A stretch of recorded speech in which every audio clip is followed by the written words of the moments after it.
today. I've been seeing some requests on YouTube for making a transducer mount for a Panoptix Livescope transducer for a kayak. So I'm going to go over it. It's very simple.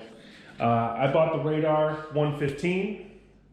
I use the rail mounts, and I purchased the Ram claw mount that's like this. The Ram claw mount comes with a bolt down 1.5 inch ball. I purchased the ball that goes into the rail itself, so I don't have to mess around with drilling into my kayak.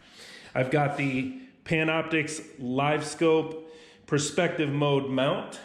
Runs about $100, and I've got some 1-inch PVC pipe and some 1/2 inch PVC pipe and some glue. And I've got a couple other fittings here, 2 fittings. One of them that goes onto the end of the 1/2 inch pipe at the bottom, which is what my transducer is going to mount to. And then my 1/2 inch pipe is going to mount to this one, which I'm going to set aside because I've already done part of this. So my 1/2 inch one I've already glued in place. That's what this one is. And I've taken and glued that to the 1/2 inch pipe. And I've already taken my measurements so that once I'm done,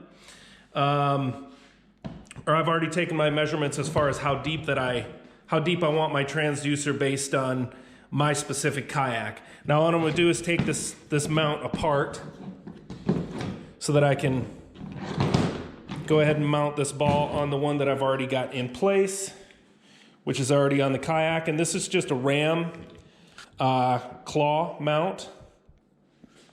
And I'm going to get that in place. It's hard to do one-handed, but I don't have a cameraman, so give me 1 second.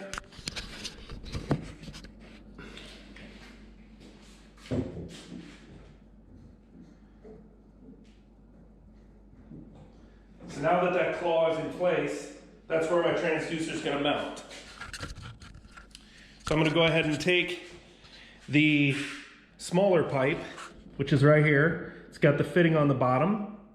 And I'm going to go ahead and take the longer piece of pipe. You can see I've cut it to where it's just a little bit shorter than the smaller pipe. Get that out of the way.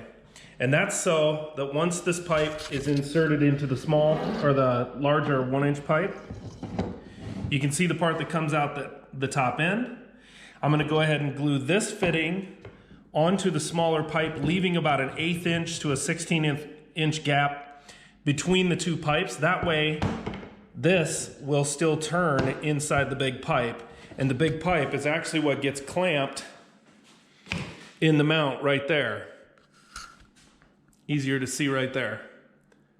So, in all actuality, what's going to happen, that's going to get mounted. Then I'm going to tighten this clamp. It's going to look like this. It's going to get tightened down, and that will rotate from the top as I spin it. And I'm going to mount the direction so that I can see right on top of that flange which direction my transducer is pointed. So I will put this together and give you another shot. So I've already put together the mount, and you can see I've already inserted it into the Ram clamp. So I've clamped the hard pipe right here into the clamp, but you can see I can still operate by turning. I can operate my transducer just by turning this thing, and I've got the arrow on top here marking the direction of the transducer so I know which way I'm facing.